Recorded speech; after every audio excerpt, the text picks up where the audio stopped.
Hello and welcome to Kick-Ass Brand Show. I'm Andrei Mincov, the founder of Trademark Factory. And guess who I have for you today? Well, you really don't need to guess because you already saw that in the title and the thumbnail. But yes, today I have for you the one and only Mr. Todd Brown, the #1 authority on engineering profitable customer acquisition campaigns. Todd is the expert that other experts go to when they need help with their own business. A copywriting genius, a marketing genius, a funnel building genius, the author of the E5 method, the author of the Big Marketing Idea book, and the man behind a digital agency responsible for promotions for some of the biggest direct response marketers and online companies today. Some even say that Todd has helped his students engineer more 6- and 7-figure funnels than any other expert online today. And when you listen to this interview and then study Todd's work, you'll know exactly why his students are so successful. So without further ado, let's just jump right into it.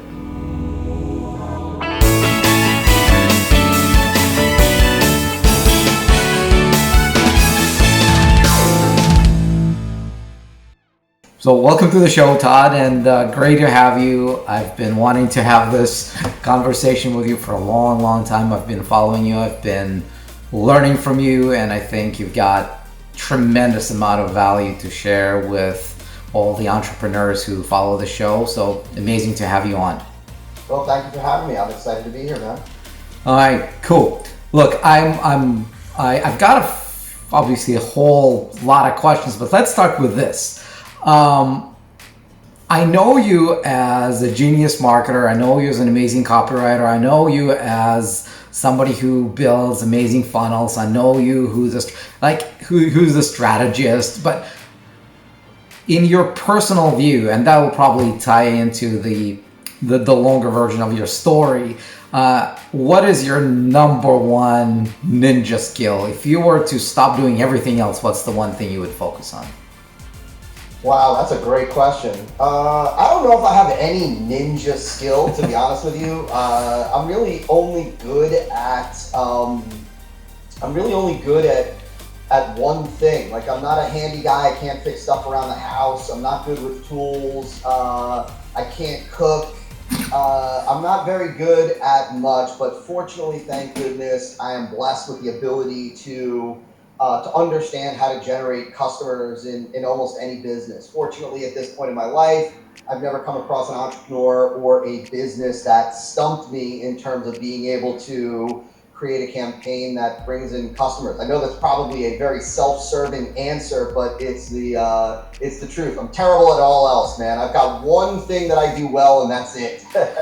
But if you really break it down into the component parts, right? The copywriting part, the seeing the funnel, the general strategy of the offer, the naming, all of that stuff. What do you think is your strongest segment of that skill? I think it's probably, and this takes some time, so this isn't something that you can do on the fly at any given moment in any market. But I think I just tend to have a knack for being able to understand what's going to move the market to buy.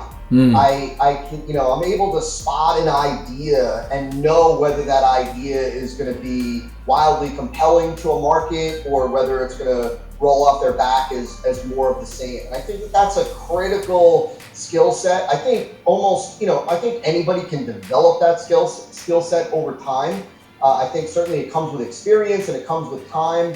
But I would say that, very quickly, I'm able to see whether an idea behind a marketing campaign is going to really excite the market or whether it's going to just be more of the same. So in this sea of sameness, and where every second person you talk to is a digital marketer, how did you get to where you are today? Like, how do you realize that it's something you're good at, and how did you make a name in this industry? Yeah, so first of all, I've been doing this almost 2 decades, so we're coming up on almost 20 years. And so I think that, first, I think if you do anything long enough and you practice it enough, I think that you can develop a skill. Marketing, the type of marketing that we do, direct response marketing, it's not like brand institutional advertising. It doesn't require these lightning flash moments of inspiration or wizardry or creativity. It's very different. I think that it's a skill that anybody can develop, and I think certainly that if you do it long enough, you will develop a skill set. Very early on, I was and still am, even to this day, I'm an avid student of marketing, and so I pay attention to what makes me buy. I pay attention to what drives others to buy. I've learned and continue to learn as much as I can about human psychology, about messaging, about copywriting, about persuasion, about all the things related to really moving people to act, what drives people to act, what makes them feel good in how they act, and so on. And so I think time, being an avid student, and I'm a big action taker, meaning, and I've always been this way, even from the very beginning. I see a lot of aspiring entrepreneurs and marketers that they are perpetually in learning mode. They're perpetually in consuming mode. They're reading, watching videos, listening to podcasts, and they're not, they're consuming substantially more than they are creating. I was always the opposite. Even though I was an avid student and always learning and still am always learning, the overwhelming majority of my time is invested into taking action on what it is that I learn, what it is that I understand, what it is that I believe to be true. And it's through that action that you extract the real value of learning. At the end of the day, you can't be afraid of making a mistake. You can't be a perfectionist. There's no room for any of that in this world of being an entrepreneur and direct response marketing. Your growth comes from you implementing. Your growth, your expansion of knowledge, your true growth in your understanding of what works and what doesn't work doesn't come from theory, doesn't come from concepts, doesn't come from simply learning. It comes from taking all those things and what you believe to be true and putting it into action and then learning from the result that you get or you don't get. Mm-hmm. And so that for me has always played a huge role. Those three things, man. Time, almost 20 years, being an avid student, and being an action taker first and foremost. I'm always afraid to get emails from you because every time you send something, I want to buy it. I have no need for something, because exactly how you put it, it's about making an offer that's just irresistible. And yeah, I mean, look, at the foundation, first and foremost, it's about understanding who you're talking to. Like, at the end of the day, effective marketing is always about the prospect. It's always about the audience. It's always about the person on the other side. And so in order to first and foremost be able to create an offer that your audience is excited about, in order to create a message that compels your audience, that resonates with your audience, that speaks to who they are at their core, to their emotional needs, to their intellectual needs, all those things, you obviously have to understand your audience. And so you have to invest the time, energy, and effort to learn as much as you possibly can about what are their wants and desires, and what don't they want? What are their emotions and feelings, and how do they want to feel? What are their beliefs coming into your marketing, right? Like, what are the things that they hold near and dear to them? Because we're not dealing with a blank canvas. We're dealing with people that have had real life experiences that shape and mold their perspective. And you need to understand that. When it comes to marketing, when it comes to promoting an offer, you've got to understand the people on the other side of that message. And so that's a big part. If I didn't, first and foremost, if I wasn't a student myself, if I wasn't a fan of marketing myself, if I wasn't an entrepreneur myself, and or I didn't study my tribe, my audience, well then, it becomes throwing a dart in the dark, not knowing, if I don't know the people on the other end, then it becomes very difficult. So another thing is, everybody listening, if you're an entrepreneur, if you're a marketer, you have to know your audience. And the more you know them, the easier it becomes to create messages that resonate with them. And that is why you're so good. I want to bring you back So what you mentioned, it's actually a discussion I had with Dan Locke in the first episode of the show about the correlation between direct response marketing and institutional brand advertising. His point was that because he's also used to be a fan of just direct response, learning from Dan Kennedy, yourself, and a lot of other people. But his point was, if this is so good, why don't the big brands ditch the institutional branding advertising and just all do direct response? So in his view, there's some sort of a mix that happens as you grow more and more successful when you need both. But what is your take on that? To a large extent, I agree with what Dan is saying there. Look, I think that there's certainly value in having a brand, right? I mean, there's certainly value in the brand, Apple, right? There's a level of trust, there's a level of credibility, there's an attachment, there's a bond that people have with certain brands, certainly not all brands. And so I agree with Dan that there is value in having a brand. I believe that brand should be built or established on the back of direct response marketing and not as the sole objective of your marketing, of your advertising. So, you've got companies like, Pepsi and Home Depot and Nike, these tremendous brands that have extremely deep pockets, that have extraordinarily long time frames that they're willing to utilize to build brand recognition, name recognition, top of mind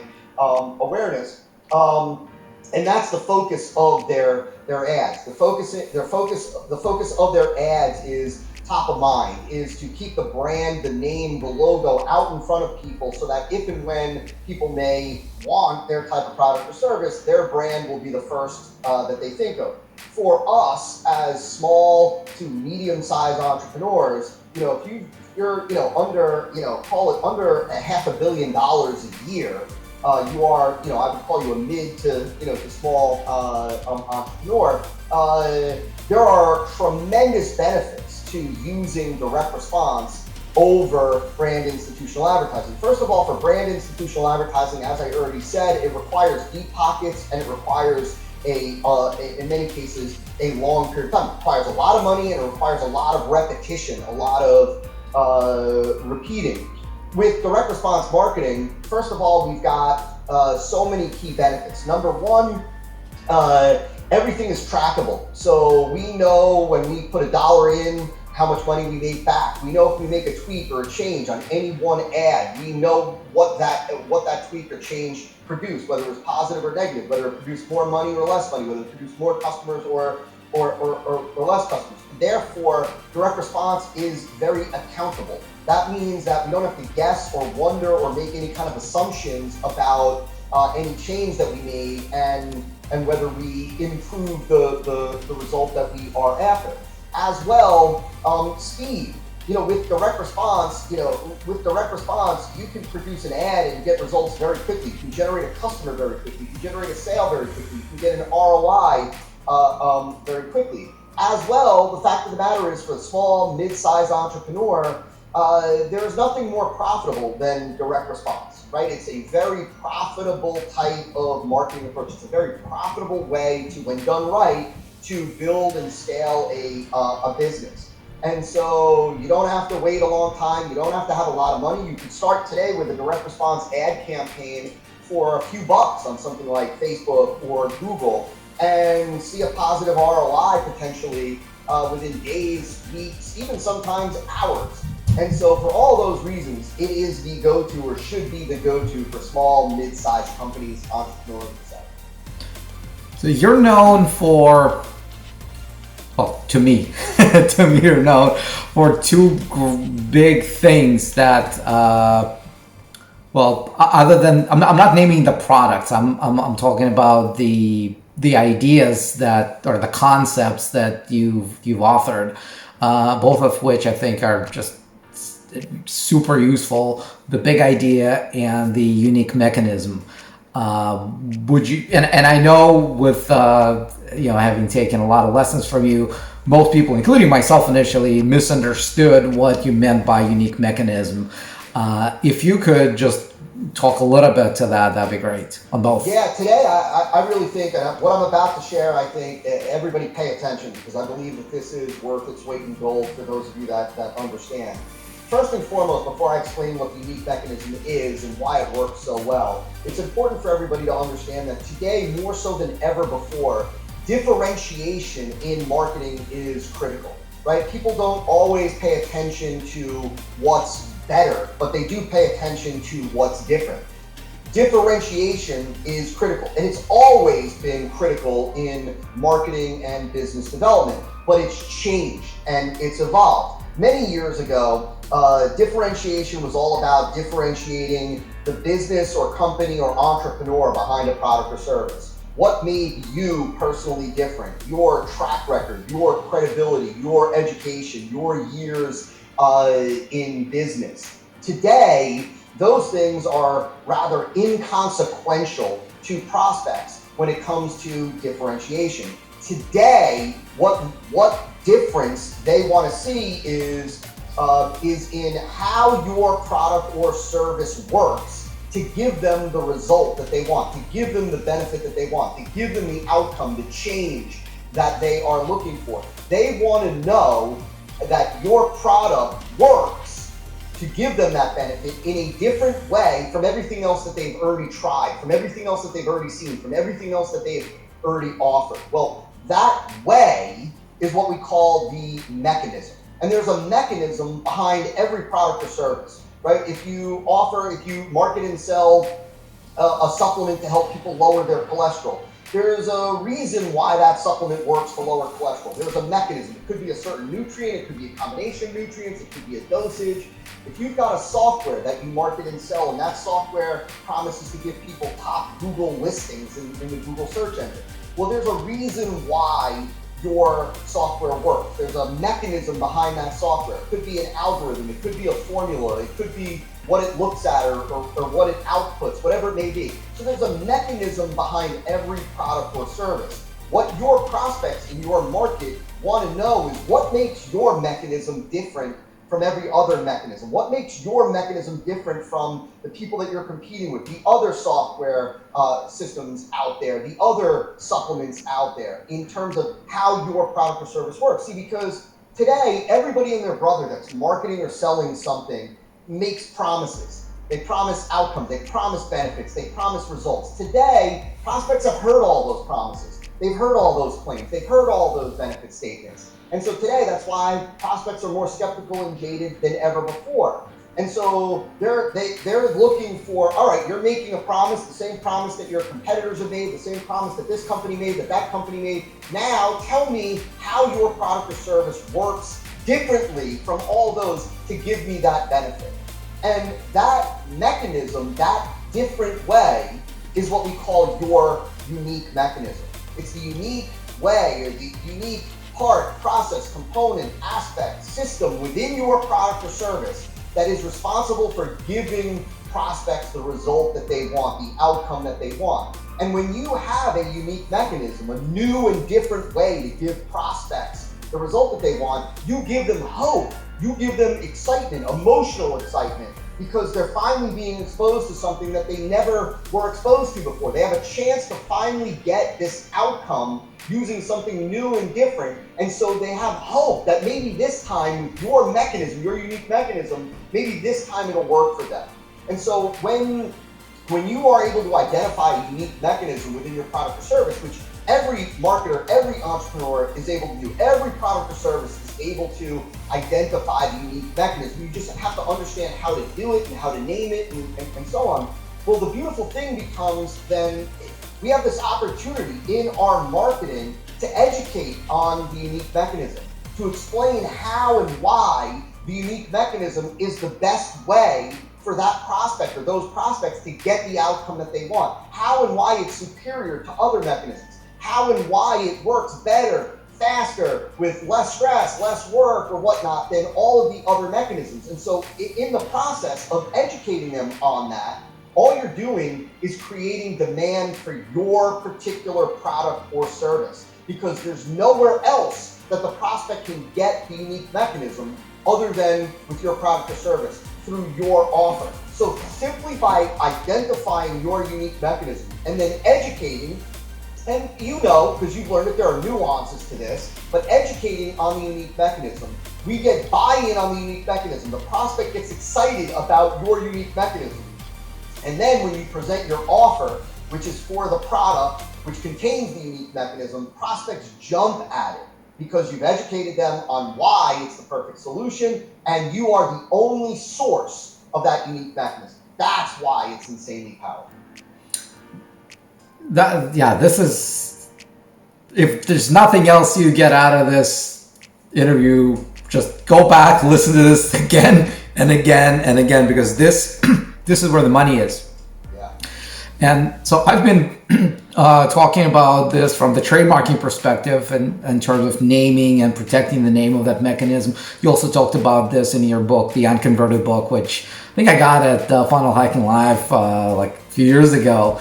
And it always stuck with me. And I think that this is also important, because when the mechanism has a name, it becomes something tangible, right? It's, you know, whether you trademark it or not is a different issue. But when it has a name, the perception from the public is that it's actually the real thing. It's not that somebody just came up with trying to sell you something and explain why they're unique, but actually it's a system, it's a proven system because it's got a name, right? Yeah. Yeah, I think, look, man, you know, I'll go as far as to say this. There are certain things, when it comes to marketing, there's what's called optics. There are certain things like, there are certain things that you can add to a marketing campaign, little things that have an impact on prospects. You know, my friend Robert Cialdini, author of the book Influence and Persuasion, he talks about this in his new book, Persuasion, his newest book, and that is, he talks about these studies, these examples of where the background of a web page can actually impact the frame, the thinking of a prospect. He talked about, like, I believe it was a bedding company or a pillow company, and how they had like one test they did was there was like fluffy clouds in the background of their web page versus not having the fluffy clouds, and the fluffy clouds, you know, impacted or drove more sales. Now, you know, whether that's completely accurate or not, that's besides the point. But there are little things that are optics that play a role. And I believe that when you have the trademark symbol next to a name, next to a mechanism, that speaks to prospects because it adds credibility, it adds believability, it adds authority. It tells them right immediately that this is not something that you just made up. This is not something that you care little about, that you obviously care enough about this, you believe enough about this, you spent enough time, money, resources in the development of this to file your mark. And so it speaks, maybe even on a subconscious level to prospects, but have no doubt, it's a credibility optic, it's an authority optic that does have an impact.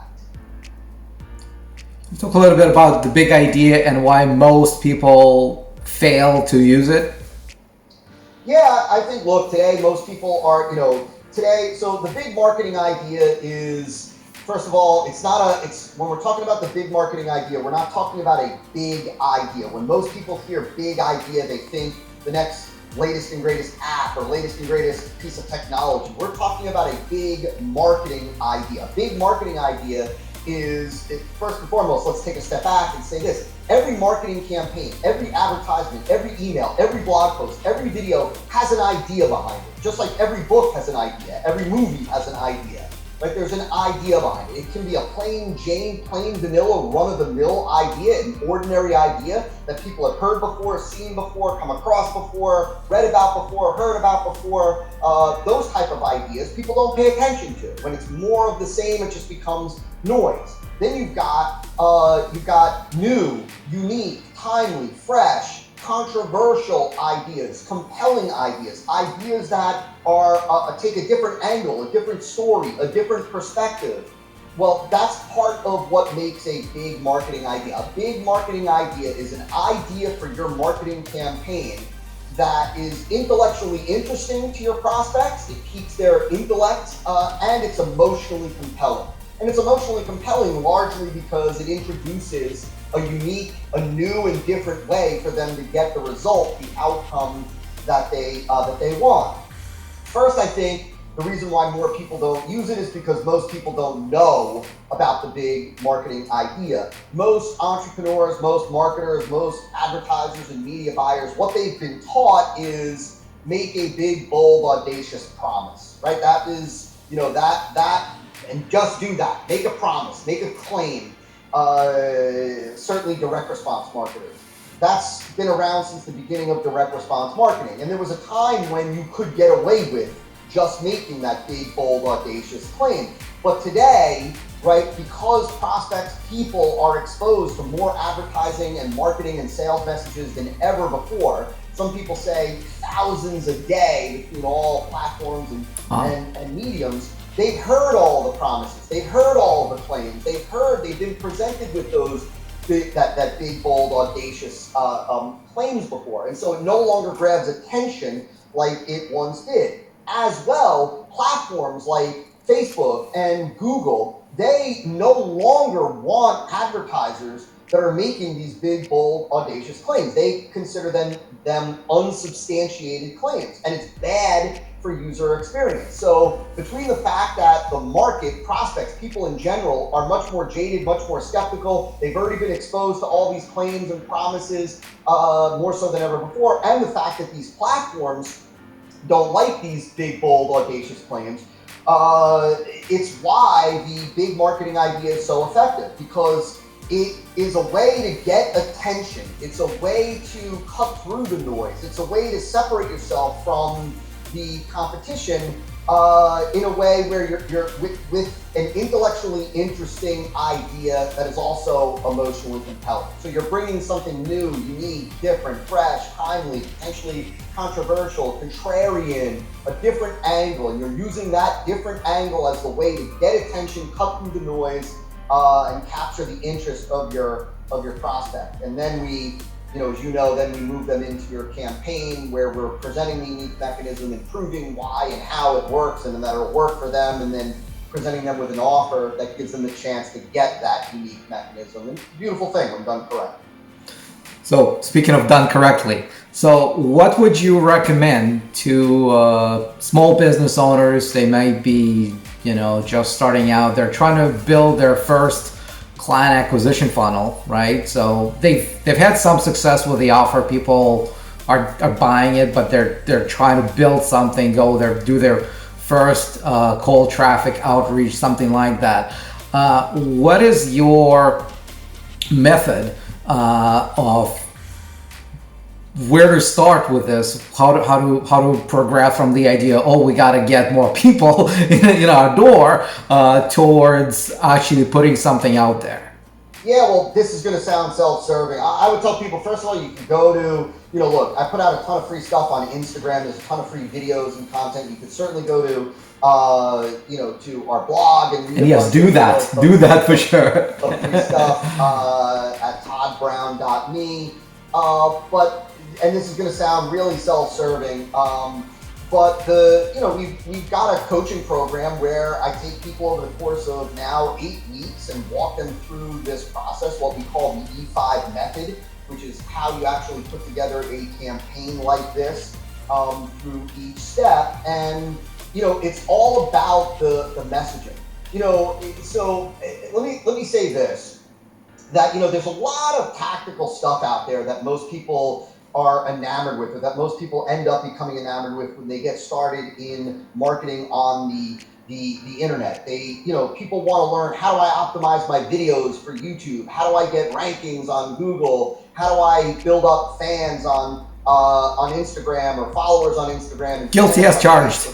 And they focus on all these things. But the reality is this, that if you don't have at least a single marketing campaign that can take a prospect and turn them into an excited new buyer for your business, buyer, customer, client, patient, whatever it may be for your business, all of that other stuff becomes insignificant. There's no reason to build a fan base if you don't have a mechanism or a vehicle in place to be able to turn those people into buyers, right? Into clients, into customers, into patients, where you really deliver your value. There's no value, let's say, there's no value in a dentist putting out tons of videos on YouTube and getting ranked on YouTube and having followers on Instagram and having a Facebook page if they don't have any vehicle in place that allows them to take those people and turn them into dental patients, whether it's for whitening, whether it's root canal, whether it's cleaning, whether it's general dentistry. If they don't have a way to acquire a customer, a patient, a client, nothing else matters. And so the foundation of every business when starting to market and grow and scale on the internet is putting in place that vehicle to acquire customers. Once you've got that vehicle, there today are more ways to drive people into that vehicle, into that campaign than ever before. There are more advertising platforms and channels and opportunities and sources. There's more opportunities with social media than ever before. But before you take advantage of those things, you've got to have the foundation of the entire thing, which is the message, which is why the big marketing idea and the unique mechanism and the marketing argument and the sin offer and all the things that you've learned that we teach people how to put in place is so enormously valuable. Everything else becomes easy. Everything else it becomes so much more enjoyable and so much easier when you've got that foundation, because you've got a place to move them that turns them into buyers and does it day in and day out without fail. And look, I've gone through E5. It's absolutely, it's hard work. It's a lot of work. But what I figured out is that it's harder to not follow it and just try to wing it and figure it out on your own. It takes longer. And in the end of the day, it is harder.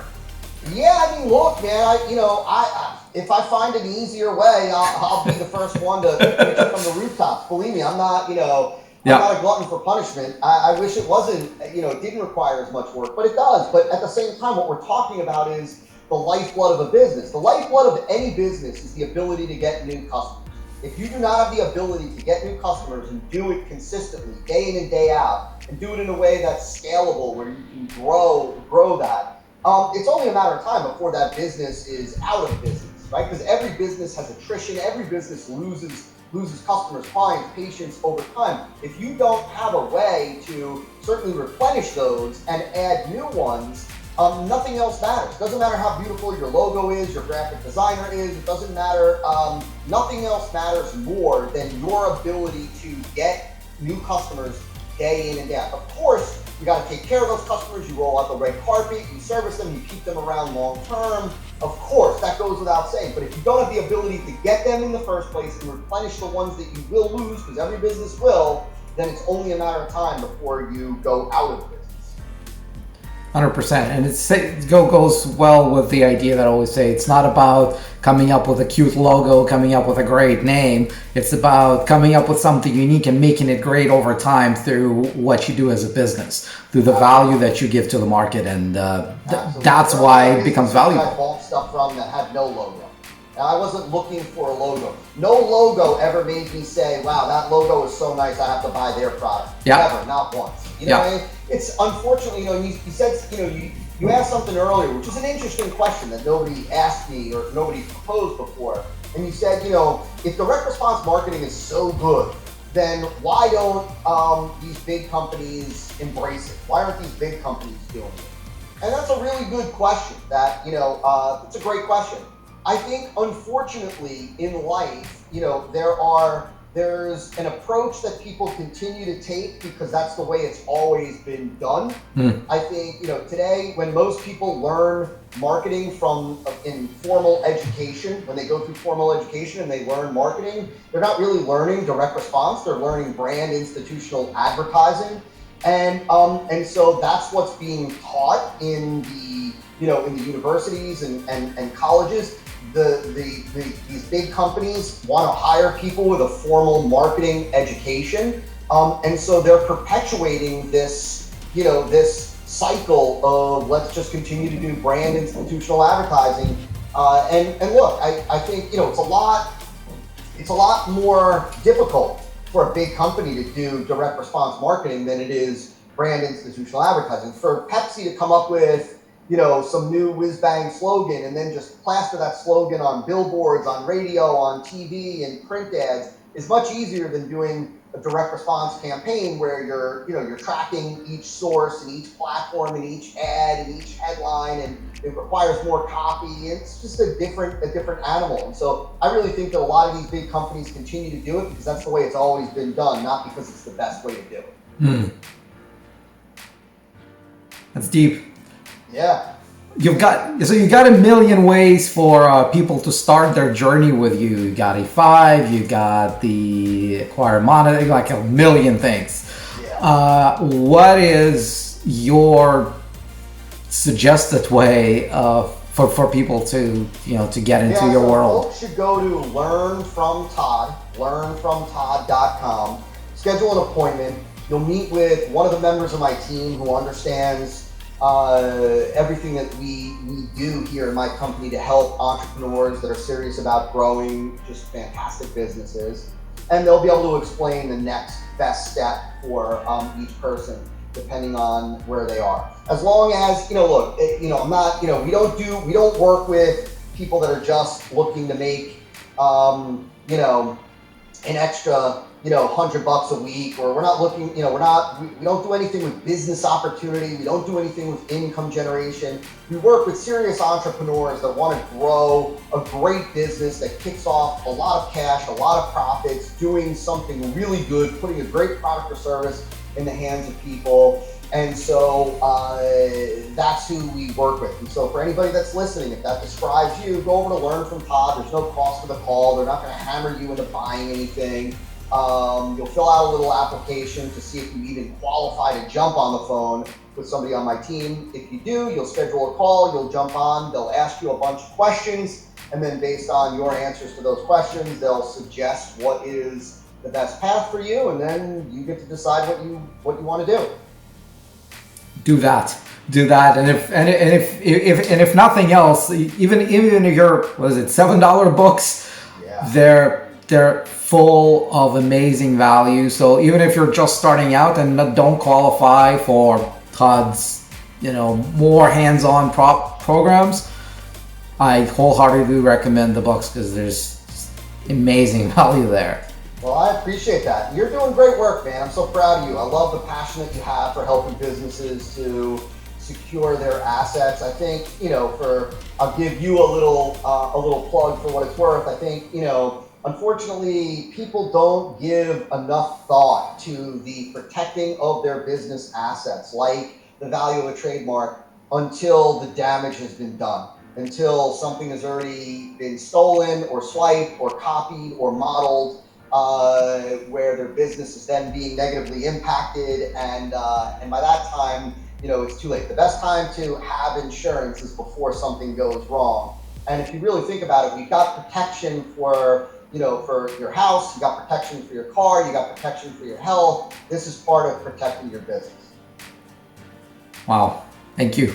That's, I can't add anything to that. So, look, for everyone, I think this was one of the best interviews I've done because Todd shared some really, really great stuff. And if you're struggling with your marketing, if you can, get your business to that next level of getting more clients on board, listen to this again and again. And there's been some really great advice dispensed, and once you figure out how good it is, do what Todd said, go to learnfromtodd.com and get on that call to make sure that you can speed up that process of getting your business to a whole new level. Thank you so much for having me, man. Thank you for being here, Todd.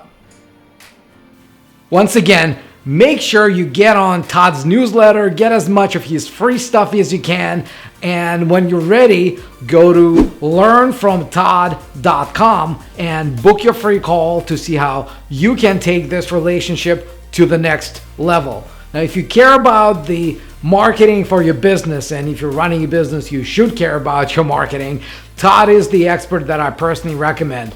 Comment below if you learn anything from this interview that you're going to implement in your business.